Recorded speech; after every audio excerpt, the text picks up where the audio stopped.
Rabbil alemin. Esselatu vesselamu ala Resulillah. Kıymetli Müslümanlar, Şehit Aytaç Baran'ı anma programımıza hoş geldiniz. Ondan önce sosyal medya kullanıcıları Twitter'dan bugün Şehit Aytaç Baran'ı sosyal medyada da gündeme getirmek adına @aytaçbaran etiketi açıldı biraz önce saat 17:30 itibariyle. Twitter kullanıcıları bu etikete mesajlarını yazsınlar. İnşallah sosyal medyada da bu şekilde gündeme getirelim. Alandan görüntüler, Şehit Aytaç'ımızın nur yüzü ile fotoğraflar paylaşabilirsiniz. @aytaçbaran sadece bu etiketimiz. Tamam. Bismillahirrahmanirrahim. Allah yolunda öldürülenlere ölüler demeyin. Zira onlar diridirler. Fakat siz bunun farkında değilsiniz. Bakara suresi 154. Müminlerden öyle erler vardır ki Allah'a verdikleri söze sadık kaldılar. Onlardan kimileri adağını yerine getirdi, şehit oldu, kimi de sırasını beklemektedir. Onlar kesinlikle sözlerini değiştirmediler. Yine bir Haziran, yine hazin bir an geldi. İlk günkü gibi tazedir yaramız. Oluk oluk akıtıyor kızıl kan. Matem bağladık yine, aklımıza yine sen. 9 Haziran 2015 tarihinde varlık temeli kin ve kan olan mürted örgüt PKK'nın eli kanlı çeteleri tarafından şehit edilen azizimiz, ciğerparemiz Şehit Aytaç Baran'ın bugün şehadet yıl dönümü. Şehidimizi ve yanında metfun olan diğer şehitlerimizi, Şehit Yasin'imizi, Turan'ımızı, Cumali'mizi, Riyad'ımızı, Hasan'ımızı ve tüm İslam şehitlerini bu vesileyle bir kez daha yad ediyoruz. Şehit Aytaç Baran programını Kur'an-ı Kerim tilavetiyle başlatacağız. Hem Şehit Aytaç Baran'ımızın hem de tüm İslam şehitlerinin ruhu için Yasin-i Şerif okuyacağız inşallah. Yasin-i Şerif okumaları için Hafız Muhammed Emin Yılmaz hocamızı mikrofona davet ediyorum. Euzubillahimineşşeytanirracim. Bismillahirrahmanirrahim. Yasin vel Kur'anil hakim inneke leminel murselin ala sıratın müstakim. تنزيل العزيز الرحيم لتنذر قوما ما أنذر آباؤهم فهم غافلون لقد حق القول على أكثرهم فهم لا يؤمنون قالوا إنا تطيرنا بكم لئن لم تنتهوا لنرجمنكم وليمسنكم منا عذاب أليم وضرب لنا مثلا ونسي خلقه قال من يحيي العظام وهي رميم قل يحييها الذي أنشأها أول مرة وهو بكل خلق عليم الذي جعل لكم من الشجر الأخضر نارا فإذا أنتم منه توقدون أوليس الذي خلق السماوات والأرض بقادر على أن يخلق مثلهم بلى وهو الخلاق العليم إنما أمره إذا أراد شيئا أن يقول له كن فيكون فسبحان الذي بيده ملكوت كل شيء وإليه ترجعون صدق الله العظيم. الفاتحة.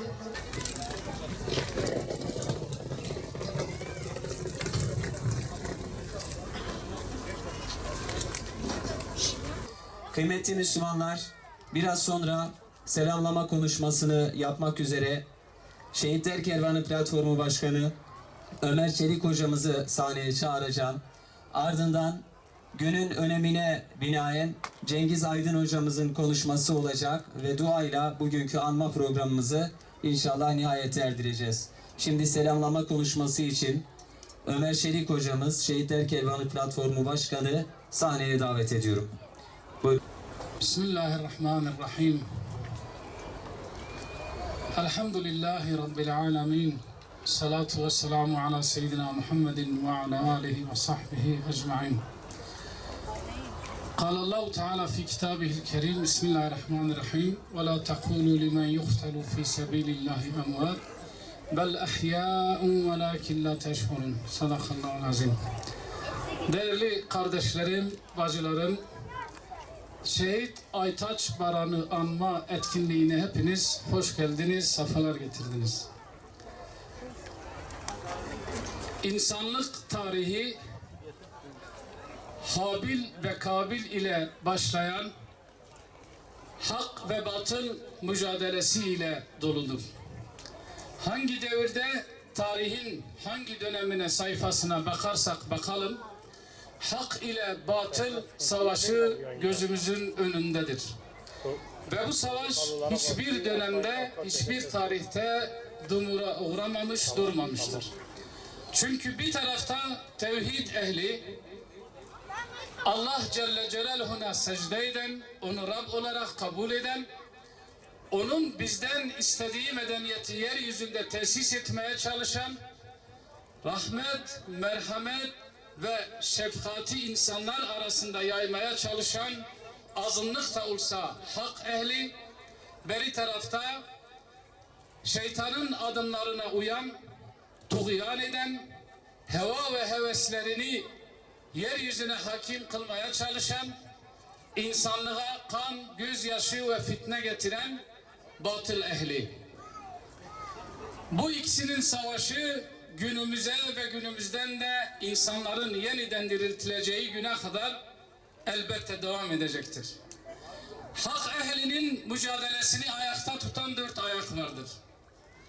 Bunlardan birincisi ilim ayağıdır ki alimlerdir. Allah'tan ancak hakkıyla korkanlar ve ilimleriyle, bilgileriyle insanlığı cehaletten kurtarıp önünü aydınlatan alimlerimizdir. Bir diğeri gecesini gündüzüne katan, hak ve hakikati insanlara ulaştırmaya çalışan, karanlıkta kalan insanları aydınlığa çıkarmaya çalışan ve bu uğurda mücadele eden İslam davetçileridir.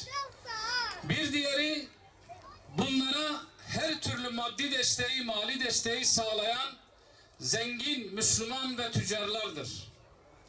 Ama bu 3 grubun çalışmasını sabit kadem kılan ve devam ettiren en önemli etken şehit kanıdır. Eğer şehadet olmazsa, şehit kanı olmazsa bu 3 çalışma kısır kalacaktır. Nereden anlıyoruz bunu? Çünkü Bedir'de şehit kanı yere değdiği andan itibaren Allah nişanlı meleklerini gönderdi. Bakınız az evvel değerli hocam Yasin suresini okudu. Yasin suresinde Habibi Necar'dan bahseder. O hak aşığı insan hak ve hakikati kendi kavmine götürmek için mücadele etti. Fakat kavmi onu taşlayarak öldürdü. Onun kanı yere değdiği andan itibaren Cenab-ı Allah dedi ki onları helak etmek için, yok etmek için pek fazla bir şeye gerek yoktu. Sadece bir seyha, sadece bir ses yetti. Dolayısıyla tarihin hangi devletine bakarsak bakalım, İslam uğruna yapılan savaşları tahlil ettiğimizde gözümüze ilk çarpan budur. Şehit kanı yere değdiği andan itibaren Cenab-ı Allah'ın yardımı Müslümanların üzerine geliyor. Hele özellikle içinde bulunduğumuz bu çağda her türlü ahlaksızlığın, Her türlü fitne ve fesadın, her türlü kötülüğün kol gezdiği, iyiliğin iyiliğin garipsendiği, iyilik ehlinin dışlandığı bir dönemde yaşıyoruz. Burada bizim kurtuluşumuz, aydınlığa çıkmamız, bizim şehitlerimizi tanımamız, onların davasına olan sadakatimiz ve onlar gibi bu yolda seve seve canımızı vermemizden geçer değerli kardeşlerim. Eğer bizler şehitlerimizi unutursak, anmazsak, niçin şehit olduları anlamazsak, özellikle içinde bulunduğumuz bu çağda insanlara, özellikle gençlerimize, genç neslimize rehber olarak gösterilen insanların insanlıktan nasibini almadığı, gerek akıllı telefon gerekse internet üzerinden gençlerimizin her türlü dejenere edildiği, yozlaştırıldığı bir dönemde yaşıyoruz. Gençlerimize en güzel örnek, rehberlik edecek şehitlerimizdir. Şehitlerimizi gençlerimize tanıtmamız, gençlerimizin önünü onların hayatıyla açmamız gerekir. Yoksa gençlerimiz Allah muhafaza belki de kendilerini delalete götürecek insanları kendine rehber edinecekler, kendine yol arkadaşı edinecekler. Dolayısıyla herkesin yaşamak için can attığı, yaşama arzusuyla yandığı bir dönemde seve seve canını veren, genç mi olmuş, yaşlı mı olmuş buna aldırmayan, eşim mi var, çocuklarım mı var, işim mi var, dükkanım mı var buna aldırmayan, Allah davası yücelsin diye seve seve canını veren şehit Aytaç kardeşimiz ve benzerleri niçin şehit oldular? Hangi saikle şehit oldular? Onları şehadete götüren serüven neydi? Serencam neydi? Hangi amelleri işlediler de şehit oldular? İşte bunları öğrenip hayatımızda tatbik etmek ve onlar gibi şehadete ulaşmak arzumuz olmalı. Şehitler Kervanı platformu olarak şehitlerimizi anma, şehitlerimizi tanıma, geride bıraktığı davalarına sahip çıkmayla ilgili şehitlerimizin şehadet yıl dönümünde olsun, gerekse Şubat ayı şehadet ayı yıl dönümlerinde olsun, biz şehitlerimizi anlatmaya, onların davalarını anlatmaya ve onları gençlerimizle buluşturmaya gayret ve çaba ediyoruz. Cenab-ı Allah bizim de sizlerin de sayını kabul eylesin, çalışmalarımıza bereket katsın ve bizleri şehitlerimizin davasına sahip çıkan ve bize canlarıyla emanet ettiği o kutsal bayrağı şerefli ve izzetli bir şekilde bizden sonraki nesillere sapsağlam bir şekilde ulaştırmayı nasip eylesin. Allah hepinizden razı olsun. Esselamu Aleyküm ve Rahmetullah. Tekbir! Tekbir! Allahu Ekber! Allahu Ekber! Allahu Ekber! La ilahe illallah! Muhammed Resulullah! La ilahe illallah! Musa Kelimullah!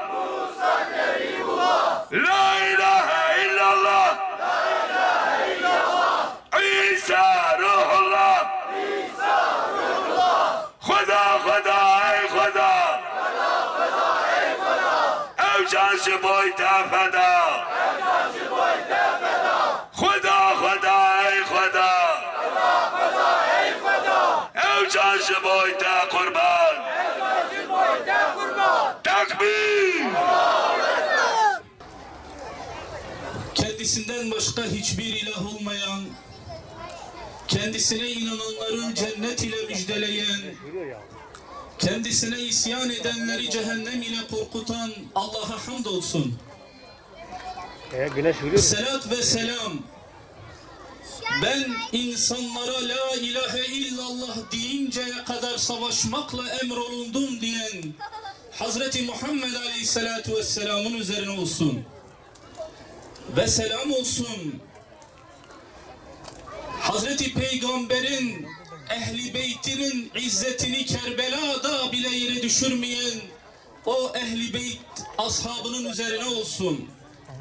Ve selam olsun şirk bataklığından kurtulup dünyaya İslam'ın izzetini ve şerefini taşıyan ashab-ı kiramın üzerine olsun. Ve selam olsun ben Müslümanım dedikten sonra gecesini gündüzüne katıp ahlakıyla, rengiyle, coşkusuyla İslam'a izzetini en güzel şekilde gösteren, İslam'a dünyaya en güzel de yayan ve bu uğurda şehitler veren şehitlerimizin üzerine olsun inşallah. Ve selam olsun potansiyel şehitlerimiz olan, belki de bu meclisi, bu mekanı dolduran siz kardeşlerimizin üzerine olsun. Mekanlar ve zamanlar önemlidir. Malum olduğu üzere 2015'te şirretliği ve çirkefliği Kürdistan tarihinde altın harflerle yazan ve Kürdistan'da mayın eşekliği rolünü en güzel şekilde icra eden Leninist, Komünist örgüt tarafından Haziran'ın 9'unda şehit edilen azizimiz Şehit Aytaç Baran'ı anma programındayız. Kıymetli Müslümanlar, bazen bazı gün ve geceler anılır. Bundaki hikmet ve mahiyet kendi içinde rol alır ve kendi içinde yürür. Ancak biz burada salt bir anma programından ziyade bir şeyleri ispatlamaya çalışıyoruz. Bir şeyleri tecessüs etmeye çalışıyoruz. Bazı kavramlara hayat vermeye çalışıyoruz. Çünkü biz biliyoruz ki bizim buraya gelişimiz sadece bir anma programından müteşekkil değildir. Biz buraya azmimizi bilemeye geliyoruz. Biz buraya şehitlere verdiğimiz sözü tazelemeye geliyoruz. Biz buraya kendilerinin kanlarından sonra akacak kanları meleklere göstermeye geliyoruz. Tekbir! Tekbir! Tekbir! Kıymetli kardeşlerim, şehitlerin mekanında olmak, şehitleri ziyaret etmek, onlarla konuşmak mezarlarının başında bizlerin bir geleneği değildir. O Resulü Zişan'ın geleneğidir. Hani hatırlayın, neredeyse her hafta Resulullah Aleyhisselatü Vesselam 5,5 kilometre ilerideki Uhud Dağı'nın eteklerinde bulunan kabirleri ziyaret edecek, şehitleri ziyaret edecek, onlarla sohbet edecek, yetmeyecek, şehit adaylarını kendiyle götürecek, belki de onlara bakın yolunuz böyle olmalıdır diyecek. Niye? Niye böyle yapıyor Resulullah Aleyhisselatü Vesselam? Size ve bize bir numune-i misaldir o. En güzel numune-i misaldir. Bize haber veriyor. Bakın ben bile onları haftalık anıyorum. Bundan daha ötesi var. Defaatle sahabelerin şahitliğinde, ah keşke şu toprakta ben de sizinle yatsaydım, ben de bu dava uğrunda şehit olsaydım diyor. Öyle. İşte bu mekanların, bu zeminlerin böyle bir özelliği var. Alelade gelmiyoruz. Resulullah da azmini biliyor her seferde gittiğinde. Her seferinde yeminini tazeliyor. Belki de kardeşlerinin ve arkadaşlarının hangi dava uğrunda şehit olduğunu defaatle Resulullah kendi şahsında bizlere hatırlatıyor. Bize hatırlatıyor. Bakın, dünyanın cazibesi vardır. Malın sevgisi vardır. Dikkat edin, ayaklarınız kaymasın. Hatırlayın şehitlerin size olan nasihatlerini. Onların şu dünyaya bakış açılarını, azimlerini ve gayretlerini, koşuşlarını ve yürüyüşlerini, kıyamlarını ve duruşlarını hatırlayın. Hatırlamamız lazım. İşte bizim buraya gelişimiz bir yanıyla böyle yemindir, bir yanıyla da izzettir. Şereftir, izzettir. Bakın biz sıradan bir ölümden bahsetmiyoruz. Hani hatırlayın, Allah Resulü Aleyhisselatü Vesselam Uhud eteklerine çekilmiş, Ebu Süfyan mağrur bir komutan edasıyla o Uhud'un eteklerine gelmiş ve seslenmişti Uhud dağına. Resulullah hayatta mı, Muhammed hayatta mı? Resulullah izin vermemişti konuşmalarına sahabenin. Hazreti Ebu Bekir hayatta mı? İzin vermiyor konuşmalarına. Sahabeler istiyor ki Ebu Süfyan'a cevap versin, karşılıkta bulunsun. Ömer ayakta mı? Hazreti Ömer dayanamıyor, cevap vermek istiyor. Dayanamıyor. Bugün dişe diş, göze gözdü diyor ey Muhammed Aleyhisselatü Vesselam. Böyle boşluğa seslenerek. Ebu Süfyan sevinmişti. Herhalde Resulullah Aleyhisselatü Vesselam da şehit olmuş edasıyla başladı Ulu Hubel diye Hubel putunu yüceltmeye. Tam da o sırada Allah Resulü Aleyhisselatü Vesselam doğrulacak. Buna cevap vermeyecek misiniz? Buna konuşmayacak mısınız? Bakın bu Hubel'i ululuyor. Hubel'i yüceltiyor. Ya Resulallah, az önce biz konuşmak için irade gösterdiğimizde sen bize engel oldun, sen izin vermedin. Onun için biz ona cevap vermedik. Hayır. O zaman bizim nefsimize konuşuyordu. O zaman dünyalık meseleler için konuşuyordu. Ama şu anda Allah'ın hakkına tecavüz var. Siz de çıkın ona cevap verin. Hazreti Ömer cevap verecek. La ilahe illallah Muhammed Resulullah Allahu Ekber diyecek. Ey Ebu Süfyan, Allah'tan başka ilah yoktur. Muhammed onun Resulüdür ve en büyük olan Allah'tır. Haberin olsun, Resulullah hayattadır. Ebu Bekir hayattadır. Ömer hayattadır. Ancak bizlerle sizler bir olmayız. Sizin ölüleriniz cehenneme, bizim ölülerimiz cennetedir. Bu dünyada ölmek vardır. Birileri bir şeyler için ölüyor. Kimileri toprak için ölür. Kimileri devlet için ölür. Kimileri para için ölür. Kimileri bir fikir için ölür. Bizim ölülerimiz İ'lâ-i kelimatullah için ölmüştür. Tekbir! Tekbir! Tekbir! Ve bu bizim şahitliğimizde tek değildir.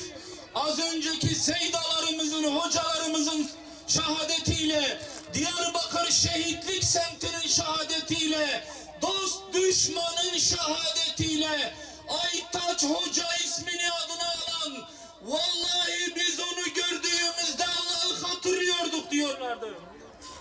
Böyle. İşte böyle bir şahitlikle biz de şehadet ediyoruz.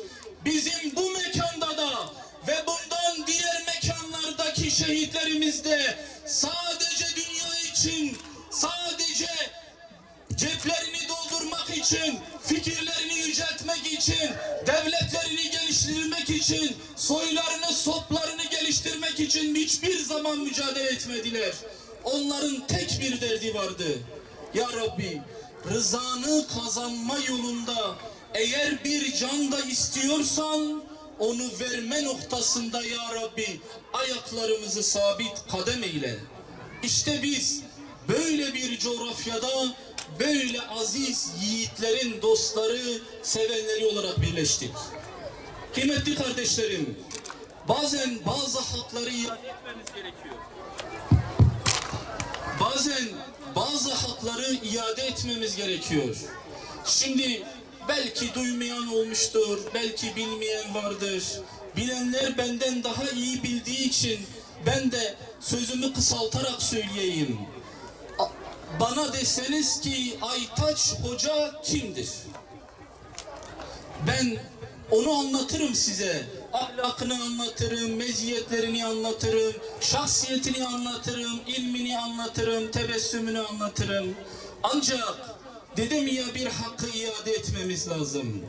Aytaç Hoca 40 yıllık bu coğrafyada neşet etmiş İslam ağacının en güzel meyvelerinden bir tanesidir.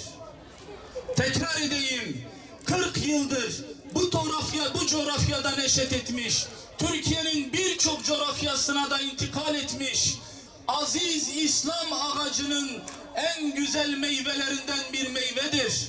Onun için beslendiği kaynak onun rengine sirayet etmiş. Aytaç Hoca güzeldi. İşte beslendiği ağaç var ya, o ne güzel bir ağaçtır. O ne güzel şehit meyveler verdi. O ağacın öyle güzel meyveleri vardır. Sadece Aytaç Hoca onlardan bir tanesidir. Yüzlerce meyvesini böyle bu topraklara gömdü. Ve Allah şahit, belki de hakkı iade edilmesi gereken en güzel ahlaklardan bir ahlaktır bu İslam ağacının belki de verdiği rızık.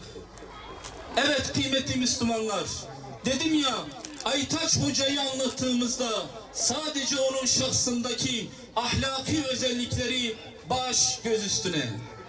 Aytaç Hoca havada uçuşan bağımsız bir mikroorganizma değildi.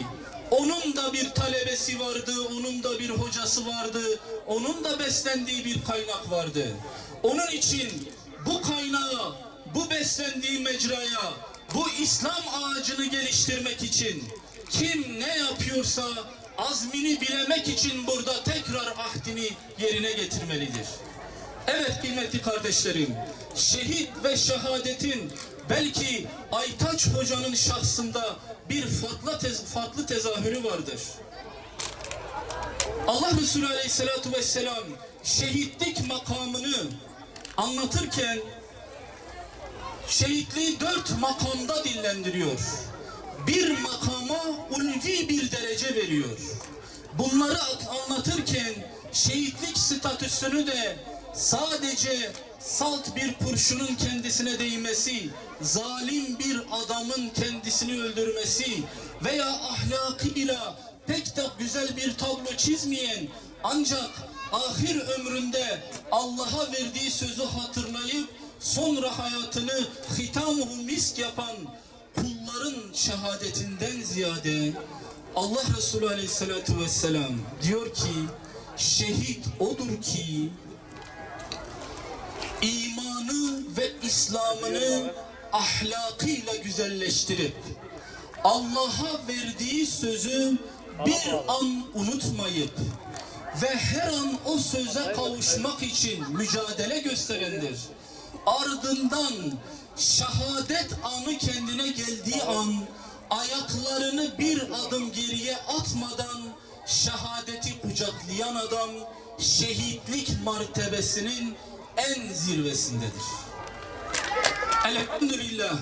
Dedim ya, işte bizim bu şehidi anmamızdaki bir maksat da şehadetin izzetini ortaya koymamız lazımdır. Bakın, biz anıyoruz elhamdülillah. Az önce hocam söyledi. Dedi ki şehitler platformu Şubat ayında ve muhtelif zaman dilimlerinde sürekli şehitleri anıyoruz. Bu kavram bize ait bir kavramdır. Yalnız bizim sahiplenmemiz gereken bir kavramdır. Başka hiçbir dine, hiçbir ideolojiye, hiçbir fikre ait bir kavram değildir. Bizden çalıyorlar. Biz o kavramı onlara teslim etmememiz lazım. Eğer biz kavramı iyi kullanırsak, kavramın altını doldurursak, onlar bizlerden çalamazlar. Ne demek istediğimi anlıyorsunuz. Hatta farklı şehit türevleri de vardır. Ancak biz şunu biliyoruz ki Allah Resulü Aleyhisselatü Vesselam bazı savaşlarında cephede kendi yanında savaşıp ölen adamlara şu adam cehennemliktir dedi. Sahabe şaşırdı. Dedi ki ya Resulallah, biz o adamın cengaverliğini ve kahramanlığını gördük. O adam aslında çok iyi mücadele etti. Allah Resulü dedi ki o adam cehennemliktir. Sonra haberi geldi, adam şehit olmuş. Allah Resulü dedi ki o adam cehennemliktir. Sonra şehadet haberinin nasıl neticelendiğini kendisine haber verilince ve adamın ölüm anında söylediği cümleler şunu duyunca kendisine ey Kuzman, sana mübarek olsun. Peygamberin safında savaştın. Peygamberin yanında mücadele ettin. Peygamberin ordusunda yaralandın ve şu anda peygamberin askerleri gibi sen de şehit oluyorsun. Sana mübarek olsun dediğinde siz ne diyorsunuz ya? Vallahi ben Muhammed'in dini için savaşmadım. Ben Medine topraklarını, ben kavmimin asaleti için savaştım. Ben o toprakları korumak için ve kavmimden korkaktırlar, mücadeleye Medine'yi savunmaya gelmediler demesin diye savaştım. Onun için ben din için savaşmadım. Öncelikli meselem bu değildi. Allah Resulü Aleyhisselatü Vesselam haber veriliyor. Allah Resulü diyor ki ben şehadet ederim ki ben Allah'ın Resulüyüm. Ben size demedim mi o adam cehennemliktir. Yani eğer siz durduğunuz noktayı iyi bilmezseniz, eğer siz kim için mücadele ettiğinizi bilmezseniz, eğer siz nefsinizin heva ve hevesine uyarsanız, haberiniz olsun peygamber diyor, peygamberin ordusunda ölseniz dahi şehit değilsiniz. Ancak Hazreti Peygamber bize öyle güzel bir hadisi şerif haber veriyor ki, ancak diyerek başlıyorum. Her kim İslam dairesi içinde gecesini gündüzünü İ'la-i kelimetullah yücelsin diye, Allah'ın davası yücelsin diye bu uğurda cehd ve gayret ederse, bu iş için emek harcarsa, sahi ederse, eğer bu adam yatağında ölse dahi şehittir. Allah Resulü haber veriyor, ben değil. İşte kıymetli Müslümanlar, bizim de kendimize verdiğimiz sözler, hatırlattığımız sözler ve tekrar tekrar şehitlerin huzuruna gelirken verdikleri, döktükleri kanın bereketiyle şuradan bir şey söylemek istiyorum. Bazı kavramlar arkadaşlar soyut kavramlardır. İman soyut bir kavramdır. Kahramanlık soyut bir kavramdır. Cehd ve gayret soyut bir kavramdır. Ondan fedakarlık soyut bir kavramdır. Bu kavramları şehitlerimiz şahıslarıyla beraber somutlaştırdı. Yani dedi ki ben imanlıyım, ben fedakarım, ben mücadeleyi dert etmiş bir adamım. Eğer Rabbim sen benim buna şahitlik etmemi istiyorsan işte ben kanımla bu işin altına imza atıyorum diyor. İşte şuradan şu sözü haykıralım tekrar. Bir davaya olan inancımız, o dava için yaptığımız gayret fedakarlıkla ölçülür. Bu davaya olan inancımız, bu dava için çalışmamız, gayretimiz ve verdiğimiz fedakarlıkla ölçülür. Allah onu roji mahşerde meleklerine göstermek, kullarına göstermek için o azim ve fedakarlığı bizden istiyor. Rabbim o azim ve fedakarlığı bizden kabul eylesin. Cehd ve gayretimizi artırsın. Ya Rabbi, ellerimizi sana açıyoruz ve senden temenni ediyoruz. Ey Müslümanlar, bu mekanı doldururken bir şeyi de hatırlamakla beraber Rabbim inşallah şu mekanın gelenlerin isimlerinden önce Resulullah Aleyhisselatü Vesselam'ı, sonra sahabe-i güzin ashabımızı ve sonra şu mekanı ve bütün şehitlerimizi haberdar eylesin. Ya Rabbi, Ya Rabbi onların gösterdiği imanı bize de nasip eyle. Amin. Ya Rabbi onların gösterdiği o kâmeti bize de nasip eyle. Mahşerde şehitlerin huzuruna çıkarken nebilerin, salihlerin, peygamberin huzuruna çıkarken, Ya Rabbi senin huzuruna çıkarken yüzü ak olanlardan eyle bizi. Amin. Ya Rabbi İslam için cehdimizi, gayretimizi artır. Amin. Ey Müslümanlar, bu mekanı doldururken bir şeyi de hatırlamakla beraber Rabbim inşallah şu mekanın gelenlerin isimlerinden önce Resulullah Aleyhisselatü Vesselam'ı, sonra sahabe-i güzin ashabımızı ve sonra şu mekanı ve bütün şehitlerimizi haberdar eylesin. Ya Rabbi, Ya Rabbi onların gösterdiği imanı bize de nasip eyle. Amin. Ya Rabbi onların gösterdiği o kâmeti bize de nasip eyle. Amin. Ya Rabbi uğruna feda oldukları dini yolumuz eyle. Ya Rabbi ayaklarımızı İslam üzerine sabit kadem eyle. Amin. Ya Rabbi roji mahşerde şehitlerin huzuruna çıkarken, nebilerin, salihlerin, peygamberin huzuruna çıkarken, Ya Rabbi senin huzuruna çıkarken yüzü ak olanlardan eyle bizi. Amin. Ya Rabbi İslam için cehdimizi, gayretimizi artır. Amin. Ya Rabbi dünyanın her türlü nefsi arzusundan bizi muhafaza eyle. Amin. Bir an olsun bizi nefsimizle baş başa bırakma. Amin. Ya Rabbi insi ve cinni şeytanların şerrinden sana sığınıyoruz. Amin. Ya Rabbi ahir zaman fitnesinden sana sığınıyoruz. Amin. Ya Rabbi senden yine sana sığınıyoruz. Bize rahmetinle muamele eyle. Amin. Ve roji mahşerde tüm şehitlerimiz, kardeşlerimiz, müminlerle beraber salihlerden, Müslümanlardan bizi eyle. Amin. Amin. Velhamdülillahi Rabbil alemin. El Fatiha.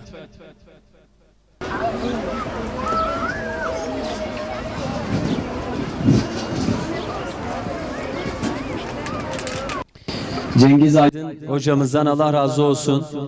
Kıymetli Müslümanlar, kıymetli kardeşlerimiz, Şehit Aytaç Baran hocamızı anma programını burada nihayete erdiriyoruz. Katılımınız için teşekkür ediyoruz. Allah hayrınızı kabul etsin. Bir kez